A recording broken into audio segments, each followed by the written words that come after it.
So I actually hired people to be an influencer for my company, and I would give them scripts and I would try to motivate them, and it just didn't work.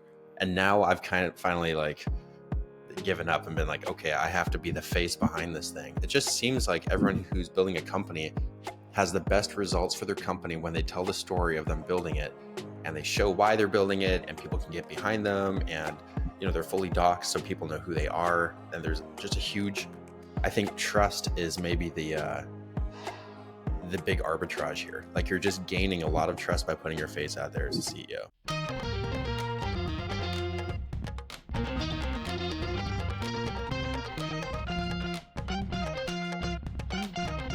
Welcome back to another episode of The Pursuit of Purpose. My name is Chris Kiefer, and I am here with Matthew Iversen, who is the founder of AppRabbit and a couple other micro SaaS apps that are exciting to talk about. First of all, Matthew, thank you so much for coming on today.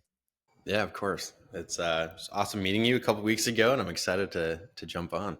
Yeah, this is the first podcast guest that I have met through Cybertruck. So that's exciting. If there's any other Cybertruck fans out there, I just have to say, like, I was driving to the gym this morning, and someone was asking me about this yesterday in the 4th of July. The Cybertruck is a very polarizing vehicle, as many you may know or think. And I don't know if this happened to you when you were driving it, Matthew, but I would say maybe once a week, maybe 2 times a week. Like, I just had this guy just like give me a thumbs down as he drove by, which I thought was weird because it's not like they're not flipping you off. They're just like vocally saying, I don't like your car, So it's like, okay, which is interesting. I don't mind it. I'm just kind of like, yeah, love it or hate it, whatever. My wife hates it, but I just think that it's interesting that there are certain things like this that elicit a response, like you can't not, it's almost like you can't not have an opinion. There's so many other cars, like millions of cars, and you drive by them all the time. And you might think to yourself like, not my thing, but you don't just like go thumbs down. And also it's like, if you did that to someone that wasn't driving a Cybertruck and you just went like thumbs down, it would be like, are you telling me to slow down? Or like, what are you trying to say here? Oh, Or with the totally. Cybertruck, it's like, I know exactly what you're saying. And you're saying you don't like my car, and I understand you. And I don't know why you're taking the time or energy to tell me that, because I don't care that you don't like it, So, And it's like, that's funny. It's like, who are they? It's like, is it a political spectrum? Is it against EVs? Are they just saying it's ugly? Do they hate billionaires like Elon Musk? Do they not like electric cars? Like, it's so hard to nail down. Like, Can you be more specific, please? Yeah, like, Yes. what do you not like? Do you think it's ugly? Like, yeah. When I was driving it, I had just people drive by. Your car's ugly, as whatever, and a lot of big trucks. Do you ever get like big like gas trucks like That revving? roll coal on you? Yeah, smoke and like just revving up like, or like accelerating super fast next to you and stuff like that. That stuff to me was the most hilarious, because I'm like, that part's fun because it's like, okay. And I feel like sometimes people are like, oh, I've heard these things are fast, like let's see it, but yeah, right, you can't beat my my F-350 or what, and then dude, that thing can just pick up and be gone. It's very fun. It was funny at the 4th of July parade yesterday. My brother-in-law, who used to sell cars, there was this brand new Mustang, and he just went like this and twirled his finger. And the dad who was driving, he had his kid next to him. He just like put his hand up and was like, 1 second. And I didn't know what that meant. And he apparently, the Mustang, because Luke used to sell these, it has a lockout mode where you can lock the front tires. And then it literally, like, you press on the brake and then you can step on the accelerator and it'll burn out the rear tires to warm them up for a drag race. Cool. And that's like a setting in the Mustang. So there's like this whole like code, and Luke just was like, and the guy saw it and was like, yeah, I got you. Hold on. And then he just like burned out his tires in the middle of the parade and everyone was cheering and stuff. But I just think it's interesting that there are, different in like around different vehicles, there are little things like that. And I think that the Cybertruck is just the most, there's been so much hype around it. Then the revealing of it was hilarious, right? When they broke the windshields, and it's like, it's actually a bulletproof car, which is pretty insane. And then it looks ridiculous, and it's an electric vehicle, but also an electric truck, which is rare. and then there's drama and politics around fuel and energy and sourcing of materials for batteries, and And the so recalls. there's a lot of stuff around it. The recalls I think are just dumb, but that's yeah. Yeah. No, yeah, it's polarizing and it's exciting. And it's everyone has an opinion about it. Some people, I think everyone's kind of impressed by it deep down. That's what I tell myself. That's what I'm like. Yeah, you just Yeah. wish that you had this, but You wish you were me, baby. Yeah. all right. So let's like just continue on this banter into the influencers topic. So this is something that we had chatted a little bit about when we met, but give me your kind of opening opinion or thought process on CEOs and just influencers in the future. Yeah, well, speaking about Tesla, like Elon Musk is kind of he's kind of like the main example of this phenomenon happening where not only with Tesla but also with Twitter or X now. And so influencers have always just been creators and they're able to build trust and companies have worked through them to sell their products. But what holds a lot more trust is the actual founder of the company, it would seem, talking and being vocal online. And I resisted the idea for a long time because like you're a business owner, I'm a business owner, and you're obviously putting yourself out there with a podcast and everything. And I didn't want to do that. So I actually hired people to be an influencer for my company and I would give them scripts and I would try to motivate them and it just didn't work. And now I've kind of finally like given up and been like, okay, I have to be the face behind this thing. It just seems like everyone who's building a company has the best results for their company when they tell the story of them building it and they show why they're building it and people can get behind them and they're fully doxxed so people know who they are and there's just a huge, I think trust is maybe the big arbitrage here. Like you're just gaining a lot of trust by putting your face out there as a CEO. Does that make sense? Totally. I would actually say something that I've never or like I've heard this idea for a while, but I do think that potentially the solution to AI deep fakes basically is just an online documented personality or version of yourself, which is kind of, I mean, I'll be honest, a little bit depressing because I don't have a desire to like be an influencer as far as like, hey, check out what I ate today and look at me at the gym and stuff like that. Yeah. But I do post stuff like that occasionally, and there's a part of me that's like, I wish I was more diligent about it, but I just am busy or whatever. But I do think that with where things are heading, the value of like timestamps of like, you have a like literally over the last 5 years, there is content from me talking about these things. And there are like on YouTube, you can see when things were posted, on Twitter, on any social media. It's not like if someone had the idea of like, ooh, I want to impersonate Matthew now, like, yes, you could make content of like, make me a deep fake of Matthew 5 years ago and mimic, like, and all this stuff, but you can't actually timestamp that. They could begin impersonating you, I guess, today moving forward, right? If they were going to be consistent with that. But it's like I don't know. I feel like there is some value uh, I'm taking kind of a different angle, but I would agree that there is, there is, the trust piece, I think is the key, because people are, at least younger people, I think, are distrustful of most things online. Just kind of like Yeah. intuitively, you're kind of like, and then you kind of dig deeper to verify that this is legit. Yeah, I totally agree. And I tend to buy things now that are kind of backed by people like TikTok. I don't know if you spend any time on TikTok, but it's basically my feed has just turned into people telling their story and then an affiliate link. Like it's just everybody is just selling on there right now. And it's just here's why I'm credible, here's what I've done, here are my results, and here's the thing to buy. And it's just that's just like the new way of selling now. It's I think brands that don't have a face associated with them probably won't make it, it would seem, because I just see just anecdotally, like from my experience, I buy things now. Like even with Tesla, like just knowing, just seeing Elon's tweets over the last couple of years and everything like that. I think Zuckerberg does an okay job at being the face. He's pretty vocal and out there. I saw him wakeboarding or whatever yesterday with the American flag. Oh, So he's really? posting, yeah, he's posting a little bit too. But yeah, gaining people's trust. And I'm like you, I don't want to be an influencer. I really don't. But I'm leaning into it. I'm trying to be excited about it now. I'm Yeah. trying. And you're right that it seems like when I look at all the activities that I do every day, meetings and hiring and firing and product management and marketing, and it's like one of the highest leverage activities I can do is actually be making content. And it's funny because I'm like, well, instead of me doing content, the logical thing is I'll hire someone to do the content because I don't love that. And then I'll continue being the CEO.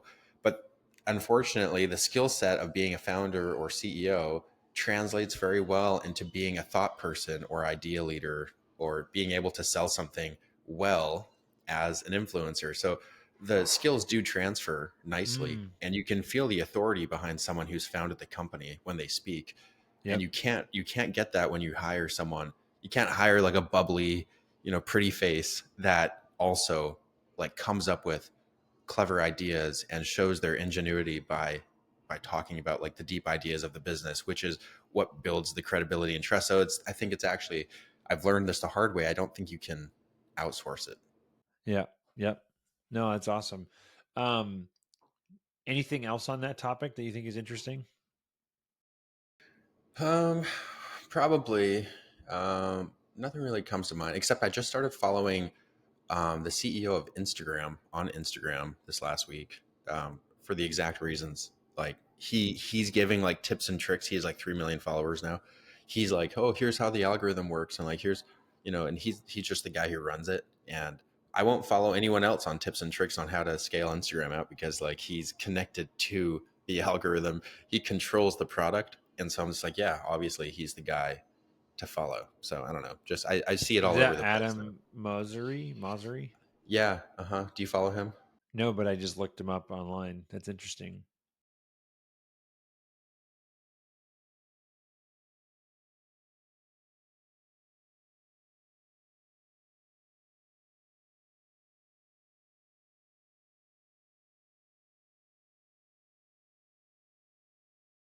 I mean, it might as well go straight to the source. Yeah,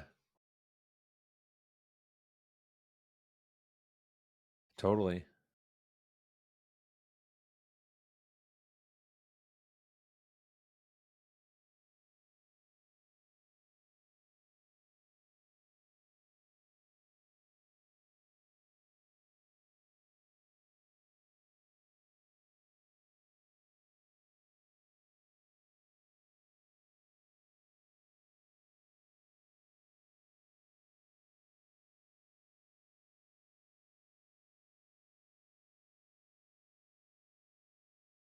Interesting.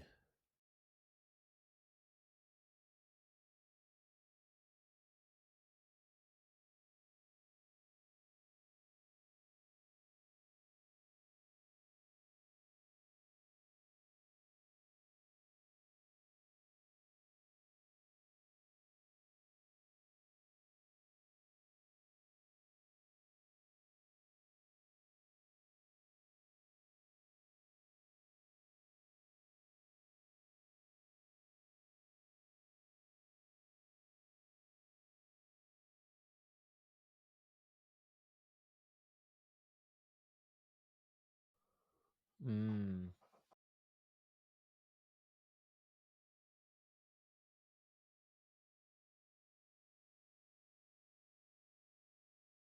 right, right. Interesting. Now that's the idea of the stock. That's reminds me of a conversation I had about Mark Rober and MrBeast. And I was talking to a friend that was just, you can see it was the first video just probably 4 months ago or so, where I noticed that, well, obviously Mark Rober was in one of MrBeast's videos. I don't know if you follow both of these guys. You know what I'm talking about. Obviously, you know MrBeast, but yeah, engineering stuff and like the glitter bomb and stuff like that. Yeah, squirrel obstacle course. Yeah. And so I saw Mark Rober was in one of MrBeast's videos of like surviving in an abandoned city for a week or something like that. And I was like, oh, that's like they're obviously acquaintances or friends.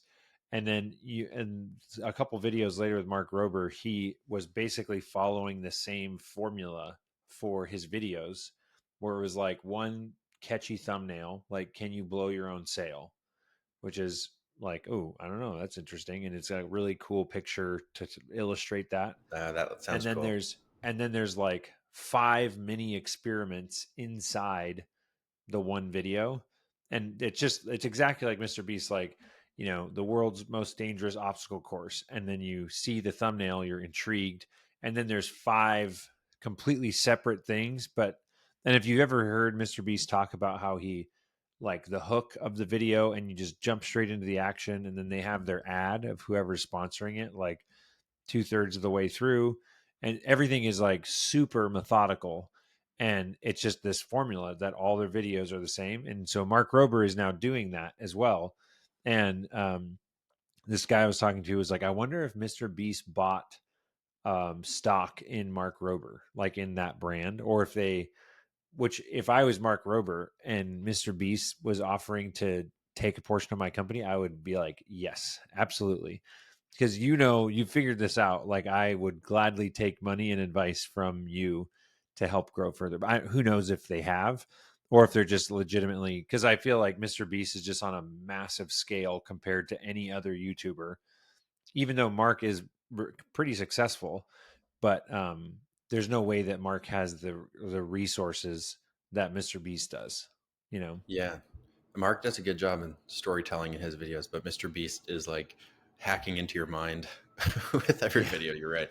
And you're right, he does like the five like mini videos almost within a video yeah. to keep it interesting. He's fascinating. I've heard Mr. Beast on a lot of podcasts, and I've concluded that he's a maniac. I probably wouldn't like him as a person, and that he's like the absolute best when it comes to like optimizing content for watch time and clicks and views. Oh yeah, it's crazy. Which actually is the other. I haven't actually set a date yet, and I'm hoping this happens. But there's a YouTuber. His YouTube name is Ghouls, and he's a Fortnite gamer. And this is the other person that I have met through the Cybertruck, because he was renting the Cybertruck to have in a video on his channel. And I don't even know if the video has been posted yet, but you can look up Ghoulz, and he's in Spokane also. But he was telling me about the whole market of YouTube, and just like, once you get I think Ghouls has 2.3 million subscribers or something like that, which is a lot. That's a crazy number of subscribers for a YouTube channel. Um, but once you get up into the millions of subscribers, apparently it's like a very small world, and everybody knows everybody, from the create, like both the influencer, the face of the channel, but all the editors, the thumbnail artists, everybody is just in this world where they were saying that, like, you'll have an editor for like 6 month, like a 6 month contract, and then they'll get a contract with a bigger YouTube channel for editing their videos, and like, oh, I'm going to this one, and then you sub out and find someone else that, so it's like the referrals of like those, the behind the scenes people is what I thought was fascinating. Like, I assumed that the creators are probably networking, but the idea that it's just like this, the people that have like figured out thumbnail design or art and are using whatever apps to make the thumbnails, um, obviously that makes sense that they would be working for multiple channels because they have it. But anyways, I Mm, just think that's fascinating. yeah, I've heard of on podcasts, especially with like Logan Paul and other people. They've been like, yeah, I was sitting there and like Gary V called me and like I got on a call and there's like every top YouTuber was there, like 15 of them, and like you would know every single one of their names, and you have to imagine that they just have like like group chats, Oh yeah. and they're like, hey, and you probably even have like YouTube admin kind of like floating around there too, because like why wouldn't you want to be in contact with like your top, you know, 99% Are of you traffic saying coming in. people at YouTube that like the executives? Oh Yeah, yeah, I wouldn't be surprised if 100%. they're like, hey, this new thing just dropped. We'll throw you a bone if you start promoting this new feature. Or Yeah, hey, like I'm sure they were told like when shorts were dropping, like all the benefits yeah. there Here's and how to everything. use it, ways to get started. Yeah. I bet it's a small world at the top. Um, I don't have a desire to be there, but I'm sure it's exciting. Well, I feel like it's the same. It's the same thing that I've experienced in whatever level you are in. There is a microcosm of people that are facing the same challenges that you face. And to me, that's what it's not about like, oh, I want to be in the 1% of the 1%. It's just like I feel like you just need to find your percent wherever you are and say who else is in the world right now that's dealing with the same people issues or challenges in business or whatever. And the first time I experienced that was as the marketing director for a painting company. We were in Oregon and we were trying to scale from 10 to 20 million in the time that I was there. And so there are masterminds of painting companies, and you could even get masterminds of painting company marketing directors that are like, hey, like check out what we just tried this ad strategy, and they're over on the other side of the United States, so they're not competitors with us, but just the ability to share information. I mean, knowledge is power. It's like the oldest, saying ever. And I completely, the amount of money, time, and energy that you can save from a 15-minute phone call with someone that's been doing what you're doing is mind-boggling. Like you could save a decade or like short circuit the time to results by Yes, years by just having the right questions to ask the right people. the power of consulting. It's crazy. I totally agree. Yeah, you were mentioning when we talked when I dropped off the Cybertruck key that you had joined some pretty exciting groups lately, and they're expensive and they're a small circle of people that are doing exciting things, and that you're getting huge benefit from these groups. And so that's I would probably benefit from doing I would probably benefit from being part of groups like that at the moment because I'm I watch a lot of YouTube. I self educate a lot, but it's probably nice to just be direct with people that are not even sharing the content because the really good stuff might not be publicly available. It might just be found by the people that are actually doing it. Well, I would say I think it is publicly available. Finding it is what's hard. And so having the person who's like, "Oh, take this course." Like it's that type of stuff. It's not like I honestly feel like it's not, and this is where AI I think becomes interesting. This kind of transitions into I think we're talking about AI stuff, but I feel like the thing that is massively powerful about AI is that it has the ability to do what I'm describing in these mastermind groups. Is that I do think that people like anything that is a good thing to do is on the internet, right? Like the strategies are all there. The problem is that there's also thousands of bad strategies or strategies that look like they're the right ones but aren't. And so it's deciphering between should I use that or not, or how much time in the day do I have to find the content that I should be watching. And that's where I think the small groups that's where the value is of just like, hey, I've done this, here it is, or I've even documented my own stuff. And just being able to hone in on the content that you need to be watching for that stage of your business or life or whatever. And that's where I think historically you could only do that, if you're, I can't remember, uh, I've heard that like J.R.R. Tolkien and C.S. Lewis, and there's one other famous author, but they would literally meet for coffee and just like smoke cigars and talk like multiple times a week. And they lived in the same city. And it's like, that's insane that the author of, I mean, those two authors, like Lord of the Rings and then Chronicles of Narnia, Narnia, yeah. they just were like hanging out, smoking cigars together and talking about like the worlds that they were creating. Like how crazy would it be to have been a part of that? But that's the same thing with many successful people are not successful in isolation.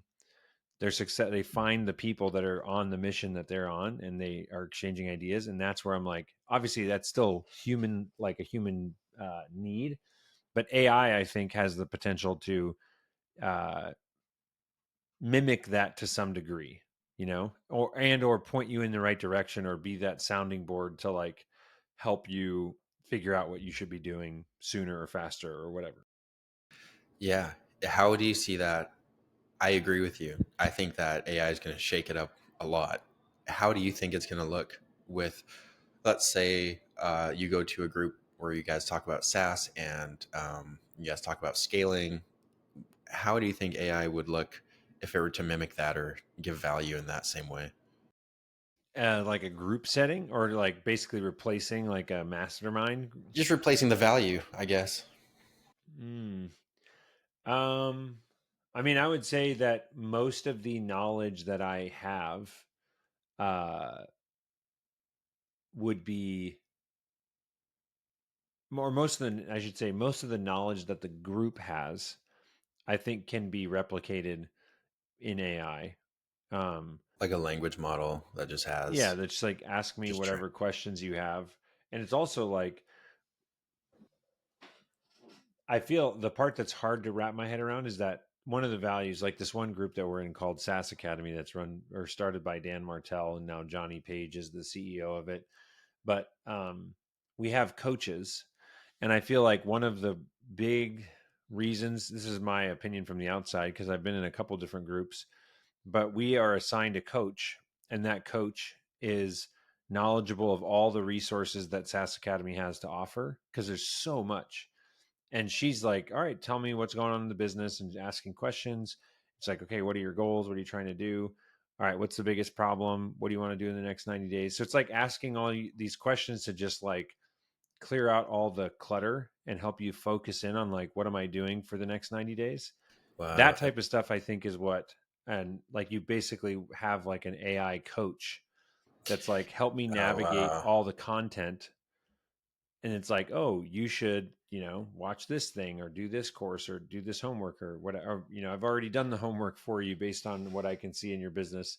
Here's what I'm Imagine thinking. productizing that. Imagine that's here's an idea. So like imagine, let's say like Alex Hormozy or someone like meets with like 10 of the big dogs in whatever business, or maybe it's a specific niche. And either you can pay to be a part of the club, or you can pay a lower ticket subscription to just have the language model that's constantly updated and trained on everything they've ever talked about, and every time they meet, it's documented and added to the language model. That imagine so imagine that sounds super useful. And then imagine creating the service where you're like, hey, exclusive group, you guys have the most cutting edge information. Let's I will create a language model for you. So I'll create the Alex Hormozy GPT, or this exclusive. I'll create the SaaS Academy GPT. It'll be We'll update it a month late, so that everyone who has access to it they'll get like their stuff delayed. So people will still be incentivized to get like the most up to date stuff Hmm. within the actual group. But now you're going to sell this for $300 a month to everyone, and they get access to pretty much you as an AI coach with all the information more readily available. Like with the power of AI, you could just pull from any example that's ever been talked about ever, like better than the human mind could recollect. It's like that would be that sounds very useful. That sounds very cool.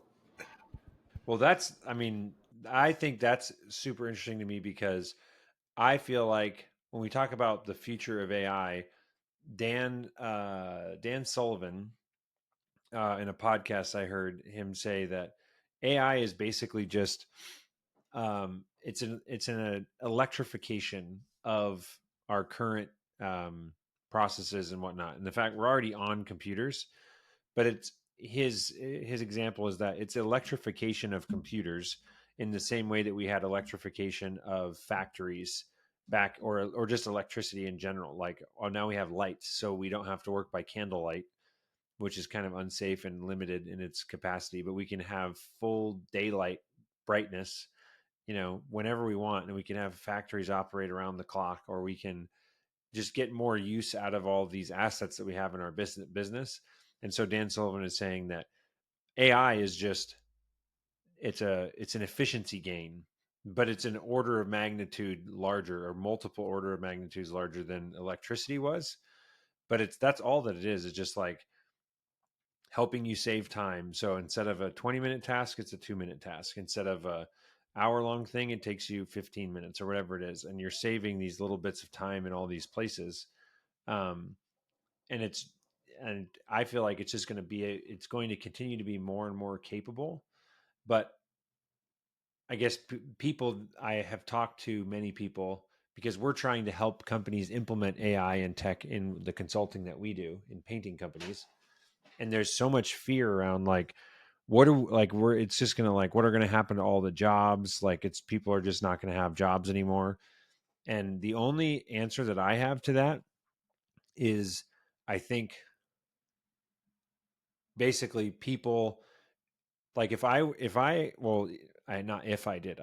have explained to my grandpa who's 96 what I do for work makes no sense to him. He's just like, what? Like, so you sit on your computer and people are paying you and you're like automating data. Like, it's just like he was a logger. It was just like you cut down trees, you give the tree to the mill, they make lumber, that there's value there. Like, it makes sense. So I have to assume that, yes, most of the jobs that exist today, let's say 80% of them are not going to be needed anymore. But what new jobs are going to be created because of AI that we don't understand or can't comprehend? Like that has to continue. And there's the doomsdayers that are going to say, no, it's not. We're just going to all be like jobless and like writing poetry or something. And I feel like, no, I don't know. I just am choosing there will be new jobs and I don't know what they are, but you will have to adapt. And that's where people are going to get caught is the ones that refuse to adapt. Those people are the ones that are going to be without a job because they're Yes. just like, they expect basically that they get to continue doing what they're doing. And I just think that's a bad way to look at it. I see a lot of resistance against AI. I built a very stupid AI tool a couple months ago called AI Viking. And I was going to, I know some influencers in like the Viking space because of AppRabbit, and I was going to give it to them to do marketing.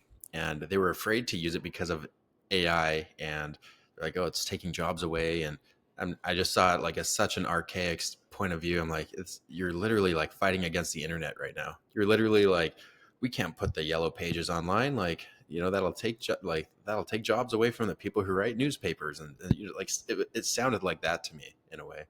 Um, I think that, and I have a lot of people sharing it now too, and it's fun. But you mentioned that AI is like electricity and that it's saving people time. There's a phrase. Oftentimes, entrepreneurs will be frustrated that and I get this way when you're bound, there's a feeling of wanting to replicate yourself and wishing that you could be more than one place at the same time. And this problem has a name. It's called spatio-temporal constraints. And it's the human condition, right? Of some people just call it physical constraints or temporal and spatial limitations, but it's basically just I wish I could be working on this other company and this other one, and I wish I could be flying to this place to do this meeting and do this over here. I think that AI almost it almost knocks that problem, which is a problem we don't usually talk about. We talk about saving time, I guess, but the the ability to duplicate yourself and to scale past your physical constraints, I think is super fascinating to think about. And I think AI is maybe on the precipice of starting to like unlock that problem for humans to be able to be more than in one place, just at least with your mind. If you can offload your mind into a language model, and then as we get GPT and AI agents to be able to work on your behalf or write things on your behalf or to send messages or make appointments on your behalf, I think you're starting to win back time to yourself where you can outsource yourself to things that AI has a good enough understanding of. I don't know if that makes sense, but I think that's pretty huge.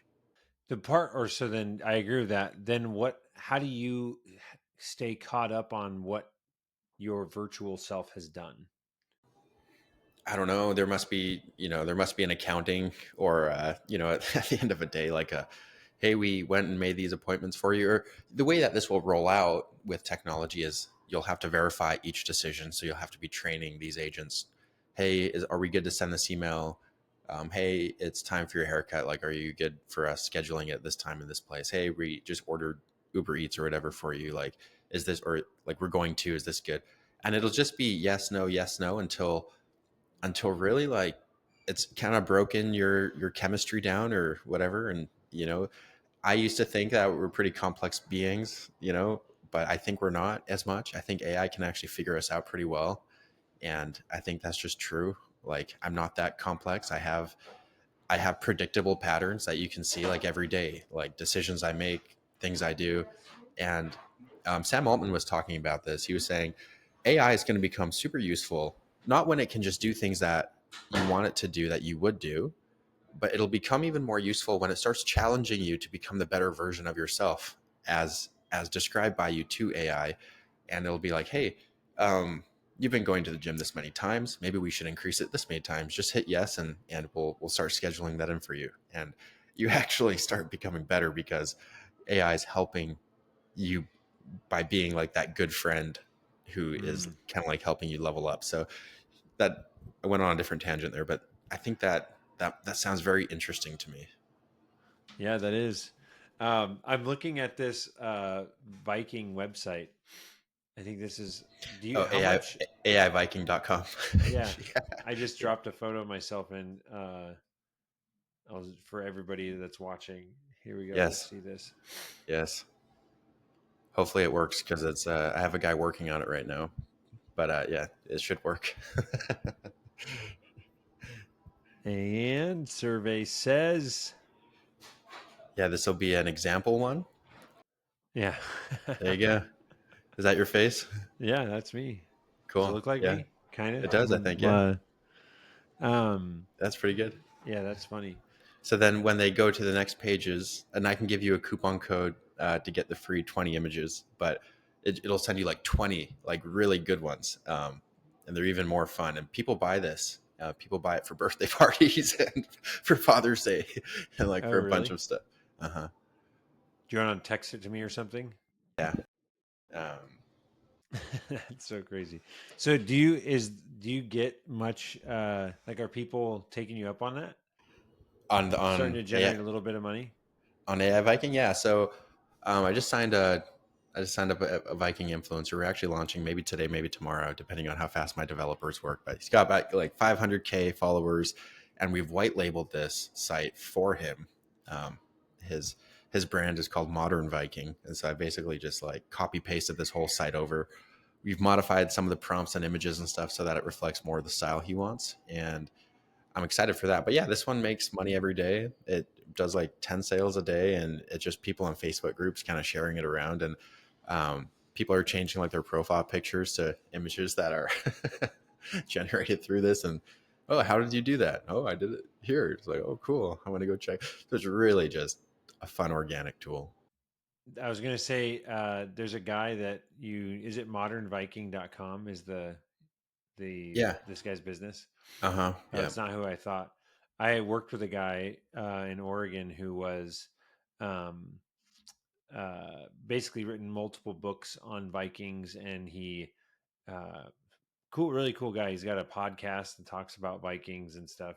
But I feel like I'm going to send these pictures to him, and he would be the type of guy that would be right in line. He probably, I would imagine, knows who Modern Viking is, but Yeah.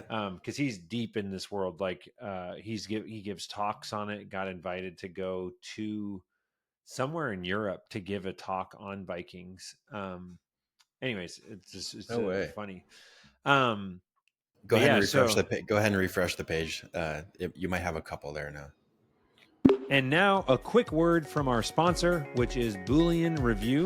Boolean is a review software that my wife and I own, and we sell this software to home service businesses. So I know there are many different people that listen to this podcast, but if you know someone, an electrician, an HVAC business, a painting company, maybe a coffee stand, someone that is providing service to customers and get found online by customers, we would love to talk to them. This is a review software that is the highest converting review software in the home service space in particular. And if you're wondering what that means, if you have 100 clients in your business, the typical business gets between 1 to 2% of those customers. So for every 100, they would get one person or two people to leave them a review on Google. Other review softwares get between 3 and 5%, and the Boolean review software gets 20% of your customers to leave you Google reviews. And these are fantastic Google reviews with lots of words, keywords that are going to help with SEO, pictures, stories, the names of your employees. So if you want to learn more, check out booleanreview.com. And now back to the episode. Oh, here they are. That is hilarious.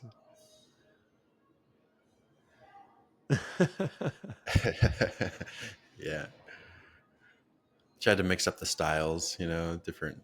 That's awesome. Oh yeah, that one looks pretty good. The one with you, the bowl there. Yeah. That looks like you. Sometimes it jacks up the teeth because it depends what kind of picture you uploaded, if you're smiling or not. But yeah, it was this one that I used, or you okay. can't see it. It's whatever. It was a headshot of me with a big smile from um, like 4 years ago. It was like just a professional Cool. photo I had taken. Yeah, when I built this, I started taking my friends' pictures, like just off Instagram. Like I just screenshot them and then I'd put them into the engine and just start sending everybody pictures of them as a Viking. I thought it was just hilarious. And my dad changed his profile picture to his Viking picture, and he got so many likes and comments on it that he actually started growing his hair out, and he's got like the shaved sides now and like them. And if you knew my dad, like he's had like short hair his whole life, like it's like he's just like strawberry blonde, like short hair. But now he's got like it slicked back with like a ponytail thing. It was crazy. This one's like, that's a pretty fierce, that hairstyle. That's hilarious. I'm gonna definitely show this to a couple friends. Yeah, do it. Yeah. So then there's obviously AI stuff like this that's also going to change the world and give people a new perspective of themselves, right? It'll be able to write a movie of you as the main character in a Viking show. Like that is the future of it. So upload a picture or video of yourself and it'll put you in a full feature film with a script that you could prompt, and it'll have different characters and you're now the main movie, and you might even be able to prompt it during the movie to like navigate different timelines or different Yeah. it can be like a multiversal movie where you literally change the outcome mid movie if you wanted to. I'll say that I agree with that. And I have started doing this just with text and stories. And this happened yesterday. My son wiped out on a scooter. So we're at our friend's house. I got kind of a steep driveway. We get there. He's like, Dad, I want my scooter. He's 4, goes straight to the top of the hill, hops on. This was like probably not a great move. I should have like maybe coached him a little bit, but he just goes to the top, gets on, wipe out. First time down the hill, gets a scrape on his elbow. He's losing his mind. And I used ChatGPT to, I basically said like, hey, or tell a story, because he was like all worried about how it was stinging when I was cleaning out the rocks and stuff from his cut and everything. And he was like, don't use soap, don't use soap. And I was like, we need to. So I asked ChatGPT to come up with a story about getting scrapes and how it's important to like clean it. And the stinging is actually a good thing. You're fighting off any bad bacteria or germs that could make it worse. And it included, I said, make sure you include basically like dinosaurs and rocket ships in your explanation of this. So it's like talking about how, like, imagine if you had this little dinosaur that you found in your backyard that was kind of beat up, and you had to take it into the bathroom and wash it and make sure that it was, not dirty so it could be healthy and stuff. And Gabe is just like locked in listening and just, Oh man. and then I asked after that, like, okay, now tell another story of the importance, because I've heard, this is so weird. I have all these random things that I've heard in life about other things. But there's uh, like a military guy that was speaking to a coaching group I was in, and he said he jumped out. They were doing parachute launches, so, or like jump out and you have to parachute in, and he had a bad parachute and he had to so now it's like, oh crap, it's like knotted up, not going. So he had to release that one and use his backup parachute, and it's like he was very he was within maybe 10 seconds of, had he not done it in the time that he could have died, because the other one wouldn't have got out in time. So he barely gets it. And then they're like, and he's like obviously shaken up by like, whoa, that's like, he knew that this was Oh yeah. serious. And they're like, all right, you got to go back up. And he was like, what? And they're like, yeah, whenever you have like a near miss like that, if you don't go and jump immediately, the chance of you ever getting back into a plane and doing that when we actually need you to it was like this crazy change. So he had to immediately go do the same exact thing again, whole like routine, back up in the plane, jump out, and have a successful one, to like leave on a good note. It's like finishing on a made basket, you know? Yeah, So I was yeah. like, all right, Gabe, I'm thinking this whole story and like, this is a microcosm, but like, you're not going home until you go down this driveway again. Like you have to like conquer the fear of like, I can't ride scooters. So I have ChatGPT tell a story to him about the importance of like having courage and doing brave things, and just because you got a bruise doesn't mean that you're never going to be able to do it again or whatever. So he listens to this thing and he's like, Dad, I want to go try my scooter again. I'm just like, this is Yeah. crazy, because it Amazing. was a story that was completely made up with dinosaurs and rocket ships, which he loves.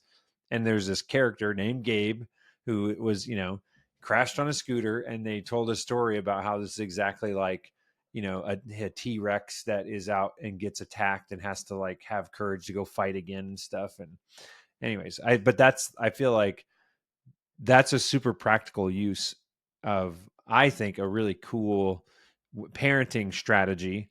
But how do you apply that with actual like videos and all, movies? It sounds crazy. Oh, yeah. That is an awesome parenting move. Look at that. You've outsourced your parenting now. I know.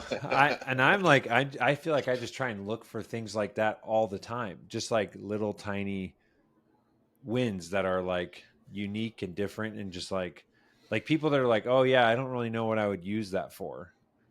I just am like, what do you mean? Like, I can't think of a non-use case. I know. Yeah. Yes. I was in Uh, a I was in a stand up. This is a stupid use case, but I was in a when I'm in my stand up meetings with my team, just on Google Meet or whatever. Sometimes I'll screenshot all of our faces on there, and I'll just throw it into Chat GPT, and I'll just ask it questions like today, who's the best looking you know, guy on the team? And I'll be like, well, according to like Norwegian beauty standards, like this person's face is like most symmetrical, and I just start sending like the responses to the team and like let them know like who looks most like a serial killer, who's like the most handsome according to like which beauty standard. And I'll switch like the beauty standard, and it'll like tell me that someone else is more beautiful in like another country, and it's just stupid. And like, oh, the other day I was looking, I was going somewhere, and I was just like, oh, I wonder if it can do this. And I took a picture of clothes, clean laundry I had on my bed. And I'm like, which things would look best together with my skin tone? And I put like my arm in the picture. And it was like, you should wear the white shorts and this light one because it goes well with your like tan skin, blah, blah, blah. And I was like, unreal. yeah, That's unreal. that's crazy. Yeah, just nuts. What's the so as we wrap up here, any other, from an AI perspective, anything else that is like really uh that you're excited about, the craziest thing you've ever seen with AI, um, the cool projects you're working on, any events, or yeah, what else is like, we got to tell people about when it comes to the AI topic? Yeah, I think if I were to concisely say, well, like what I am excited about, maybe there's two things. First off, the I get scared every day by AI when it comes to sales and marketing. I think that in the way that we were talking about MrBeast and how he optimizes his videos, and he's kind of manually figured that out, I think everything he knows can be uploaded to a tool that optimizes your sales copy and your sales videos and your ads, and it iterates the ads for you. And I think that whoever uses the most AI in that space is going to see outsized returns, and I'm scared of missing out on that. So that's one area. The second area is just a silly tool that I saw that I thought was very cool. It's called Kubrick. Nobody knows about it. I just saw like one TikTok video, Cuebric, and I don't know if you've seen like the way that new movies are shot, or new TV series like The Mandalorian and stuff like that, but they don't use green screen anymore. They use like this giant Mm, TV behind them. yeah, it's a circle, right, Yeah, all the way around. Yeah, almost right. So I think it's maybe like it's like a half circle at least because the camera is pointing at them, and then when the camera moves its perspective, the GPS on the camera is talking with the screen behind, and it actually changes the perspective of the shot. And I know they use exactly like what you're talking Unreal about. Engine. Yeah.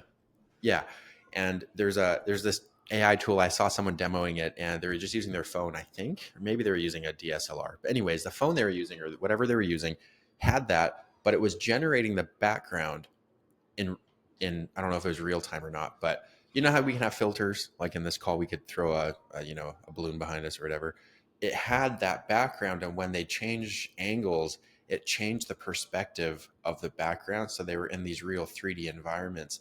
And as the guy was walking, um, it was like pushing like foliage from like a jungle past him and stuff like that. And I just thought that was so cool. And it was just really blowing my mind. So I was like, this is like a tool that just people will be able to use soon. I don't know if they've launched it yet, but it just made me feel like you're going to be able to fake anything or at least shoot really cool movies. Like it's just going to take the creator level to like the next, I don't know. It's just going to be very cool. So that's just something Yeah. small that I saw.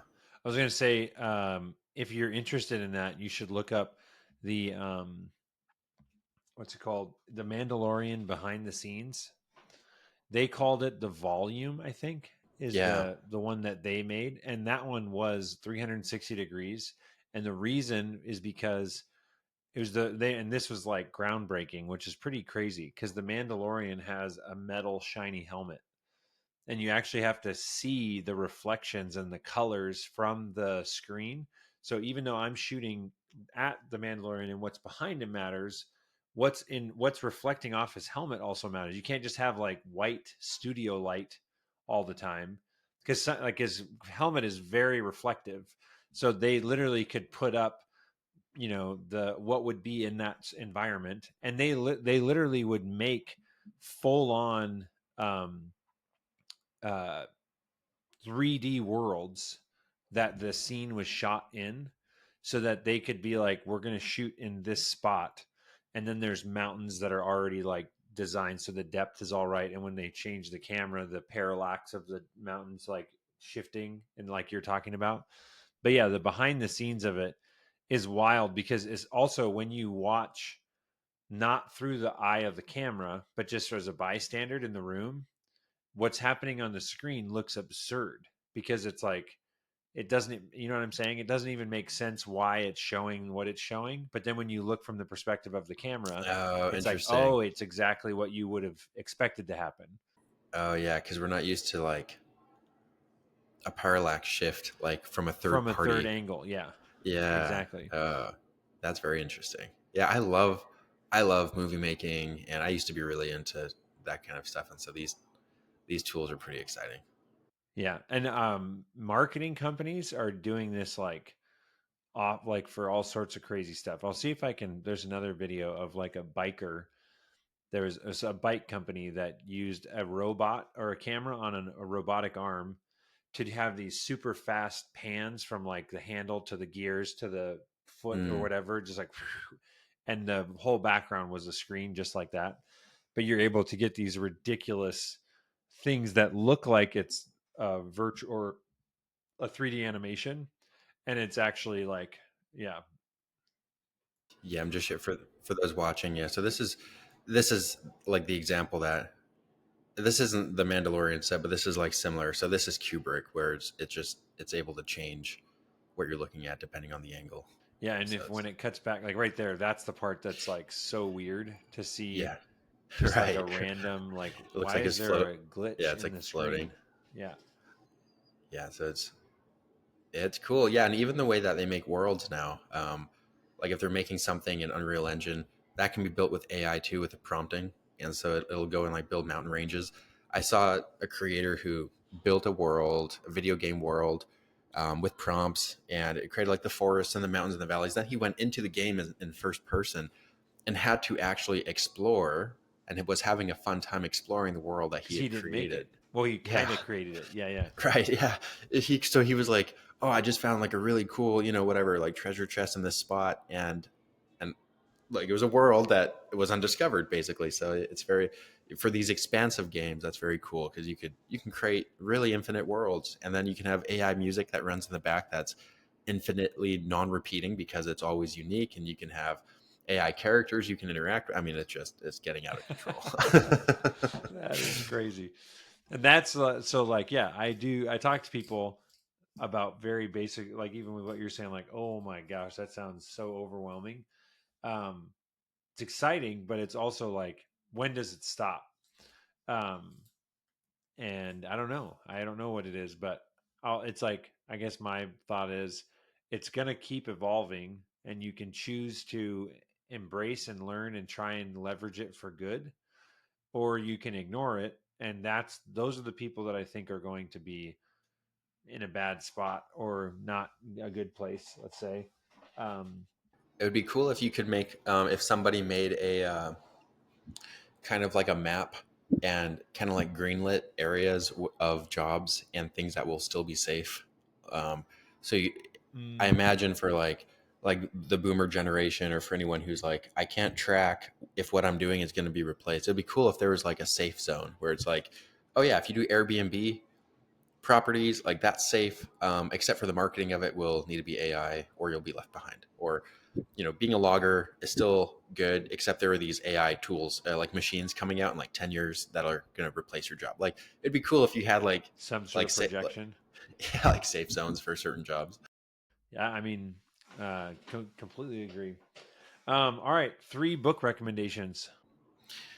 All right, so I don't read that many books these days, but there is one that I'm going to mention that will take the place of three, and it's non-business, it's spiritual. And I grew up Mormon, so it's like a Christian, subset, Jesus Christ and God and Holy Ghost and everything. But this book, I'm not practicing Mormon anymore, though I love the religion. It's called Journey of Souls, and it's about a doctor who is into hypnotherapy, and uh, he puts hundreds of people into hypnotherapy, and they recount past lives.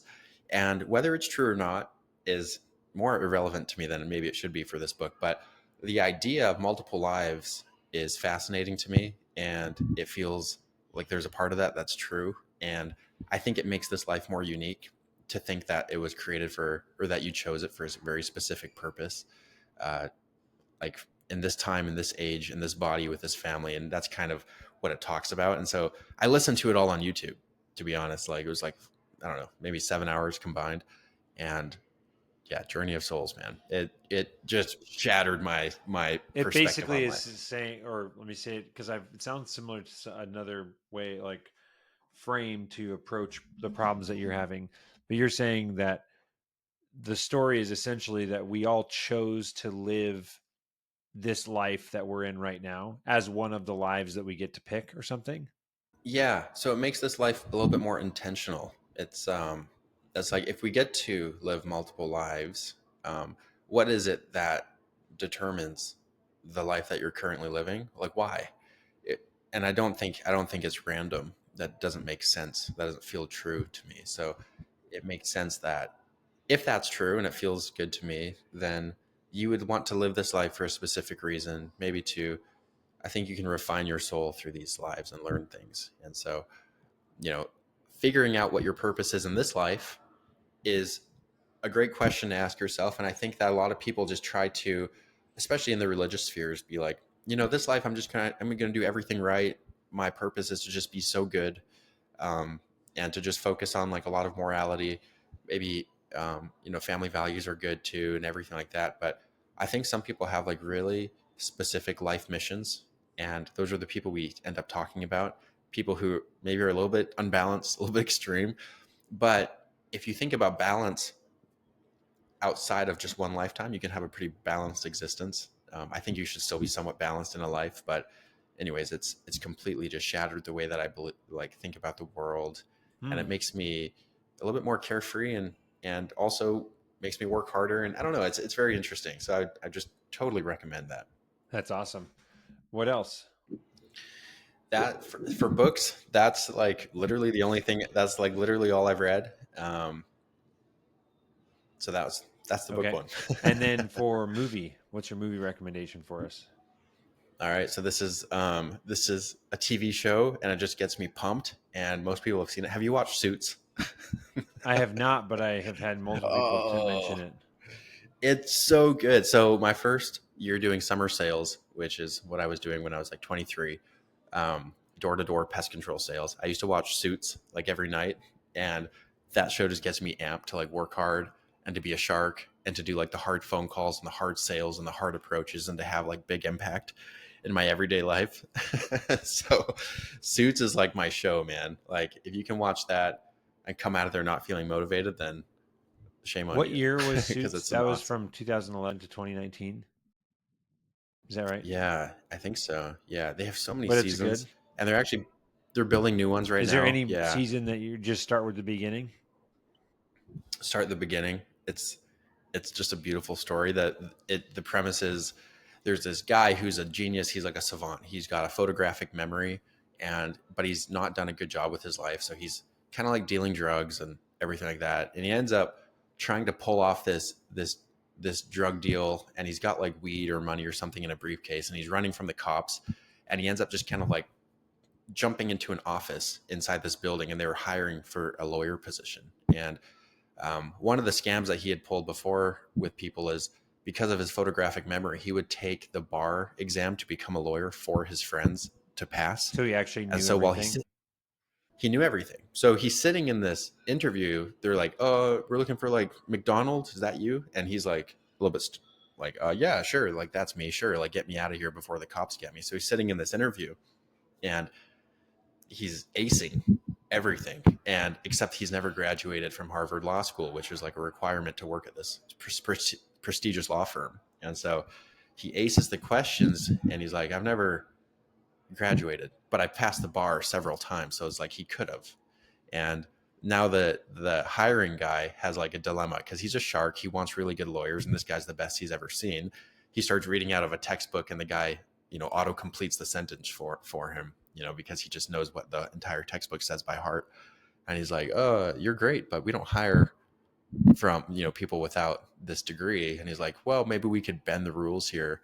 And they end up kind of bending the rules for him, which is a problem later down the road, but that's like the beginning of it. And it's a very fun scene. You can look it up, and it's Harvey and Ross interview That's scene. awesome.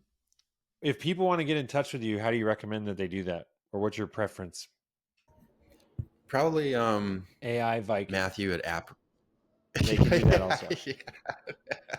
Yeah, Matthew at AI Viking. You could do that. Matthew at AppRabbit.com. It's probably like the most checked email. And then on social media, which is like really pathetic because I just started making content, Matthew.Iversen, Iversen with an E-N. And this is so fun. Yeah, I appreciate you having me on here. renting the truck, first of all, and then just had such a great conversation. Mm-hmm. And it's awesome to find more entrepreneurs in the Spokane, Coeur d'Alene area. So I know we'll be seeing each other around, and appreciate the time today. Of course. Thanks. Thank you so much for listening. My name is Chris Kiefer, and my mission is to champion the relentless pursuit of purpose. And what that means to me is to be an example, a champion, someone that is in the trenches, working and showing and winning and trying and failing in how to pursue a deeper and more meaningful life with the people that I love, with my kids, with my friends, with our family, and also just be a champion and example of entrepreneurship and following my passion and doing what I believe I'm called to on this earth. And so if that inspires you in some way, please share this episode. If you want, like, subscribe, share, whatever, do all the stuff. It means the world to me to get this message and get these guests that I have out there. And if you're interested in any of the book recommendations or looking up other episodes of the movie list, you can visit my website, chriskiefer.com, for all the details on the show. And also check out the Boolean review software, as well as the Boolean automation consulting company that I own for home service businesses. So thank you so much, and we'll see you on the next episode.